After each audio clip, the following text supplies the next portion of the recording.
Assalamualaikum warahmatullahi wabarakatuh.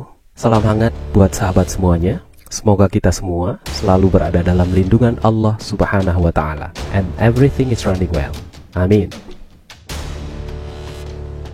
Sahabat semua, mungkin banyak dari kita yang belum tahu sepenuhnya tentang siapa, apa, dan bagaimana sosok Wakil Bupati Kabupaten Lombok Tengah periode 2021-2026. Iya, beliau adalah Dr. Haji Muhammad Nursiah, SOS MSI. Nah, dalam kesempatan kali ini, kami akan mencoba mengulas tentang sosok Wakil Bupati Kabupaten Lombok Tengah periode 2021-2026 ini dengan sesingkat dan sejelas-jelasnya berdasarkan data dan faktanya. Sosok figur santun dan taat beragama ini adalah seorang putra asli Desa Batujai, Kecamatan Praia Barat, Kabupaten Lombok Tengah. Beliau lahir dan besar di desa tersebut. Beliau lahir pada tanggal 31 Desember pada tahun 1963, yang mana tanggal lahir ini adalah tanggal lahir orang-orang yang orang tuanya dulu tak begitu peduli terhadap tanggal happy birthday to you pada anaknya. Yang penting anaknya selamat. Hanya menyodorkan tahun saja pada saat penulisan ijazah SD-nya. Itulah tanggal lahir 31 Desember pemberian pemerintah dalam pembuatan KTP yang tidak memiliki tanggal lahir dari orang tua. Haji Muhammad Nursiah besar dan bersekolah dari hasil minim namun halal, dari hasil kerja bangunan dan buruh tani. Inilah yang begitu menyemangati beliau untuk harus menjadi orang berhasil, bahkan sangat berhasil, khususnya di kalangan keluarga dan lingkungan beliau. Haji Muhammad Nursiah oleh orang tuanya didaftarkan bersekolah di salah satu sekolah dasar pertama yang ada di Desa Batujai, yaitu Sekolah Dasar Negeri 1 Batujai, dan lulus pada tahun 1976. Beliau selanjutnya melanjutkan pendidikannya di Praia, yaitu di SMP Negeri 2 Praia, dan lulus pada tahun 1980. Kemudian beliau bersekolah menengah atas di Praia, yaitu SMA Praia, dan lulus pada tahun 1983. Nah, pasca kelulusan inilah yang menjadi satu perjuangan sekolah beliau yang cukup menyedihkan namun menginspirasi. Pada saat beliau ingin melanjutkan pendidikan ke jenjang yang lebih tinggi, beliau harus berhadapan dengan dua pilihan, antara melanjutkan sekolah atau tidak karena masalah biaya. Pilihan itu lahir dari ayah beliau yang pada saat itu yang hanya tukang bangunan dan buruh tani. Sang ayah memberikan pilihan yang cukup dilematis antara membangun rumah karena sang ayah pada saat itu belum punya rumah yang layak huni, atau dana membangun rumah harus dipakai melanjutkan sekolah tetapi tetap tinggal di rumah yang berkondisi seadanya. Pada zaman itu, semua orang tahu adalah zaman yang sangat sulit. Zaman di mana banyak siswa bersekolah tanpa sepatu, baju pun kadang kering di badan, pulang sekolah, kadang ada makan, kadang pula tidak ada makan. Saking sulitnya hidup saat itu. Tanpa berpikir panjang, beliau pun akhirnya berspekulasi. Dengan berat hati, dana membuat rumah alias tabungan sang ayah pun diputuskan dipakai untuk melanjutkan ke jenjang pendidikan yang lebih tinggi. Urusan rumah akan gampang jika sudah memiliki ilmu. Begitu pikir beliau. Ini salah satu kisah beliau yang paling menyedihkan, namun menginspirasi kita untuk selalu menomorsatukan pendidikan di dunia ini. Rela tidak memiliki tempat tinggal yang layak daripada tidak sekolah sama sekali. Subhanallah. Singkat cerita, dengan dana tabungan sang ayah untuk impian membangun rumah idaman pada saat itu, atas izin Allah Subhanahu wa Ta'ala, beliau mendaftarkan diri sebagai mahasiswa D3 APDN di Mataram. Sambil berburu beasiswa, beliau pun akhirnya dapat menyelesaikan pendidikan tinggi pertamanya di perguruan tinggi tersebut pada tahun 1990. Setelah kelulusan tersebut, Haji Muhammad Nursiah pun melanjutkan sekolah, mengambil jurusan S1 jurusan Manajemen Pembangunan di Setia Bandung, dan akhirnya bergelar sarjana muda pada tahun 1997, yaitu sarjana sosial alias SOS. Waktu terus berlalu.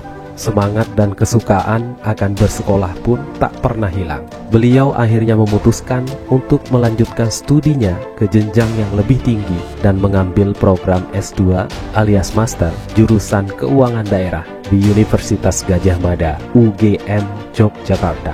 Beliau kemudian dinobatkan menjadi seorang Master jurusan Keuangan Daerah pada tahun 2001. dan gelar beliau bertambah lagi menjadi Master Sains alias MSI. Pada tahun 2019, berita kedoktoran beliau pun muncul.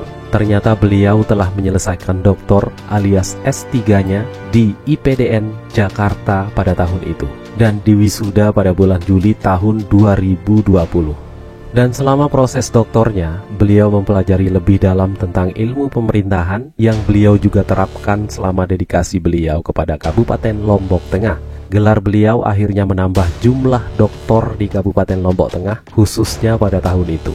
Dan berkat ketekunan beliau yang sebelumnya nama beliau hanya sepanjang sekitar 4 cm jika ditulis di lembar buku saku, kini bertambah menjadi sekitar 6 sampai lebih cm, yaitu Dr. Haji Muhammad Nursia, SSOS MSI. Satu hal yang menarik untuk ditiru dan cukup menginspirasi, yaitu ketidakmampuan secara finansial ternyata kalah oleh semangat berbuat yang tentunya diiringi doa-doa. Di balik semua pendidikan yang pernah beliau selesaikan, tentunya banyak dedikasi-dedikasi beliau yang diperuntukkan untuk daerah Kabupaten Lombok Tengah, seiring dengan karir beliau selama pengabdian beliau selama ini. Adapun rentetan riwayat jabatan beliau sebelum menjadi wakil Bupati Kabupaten Lombok Tengah, yaitu pada tahun 1998 sampai 2001, beliau pernah menjabat sebagai Kasubsi LAAPD di Dinas Pendapatan di era pemerintahan Haji Irham sampai era pemerintahan Dr. Andos Haji Lalu Suhaimi.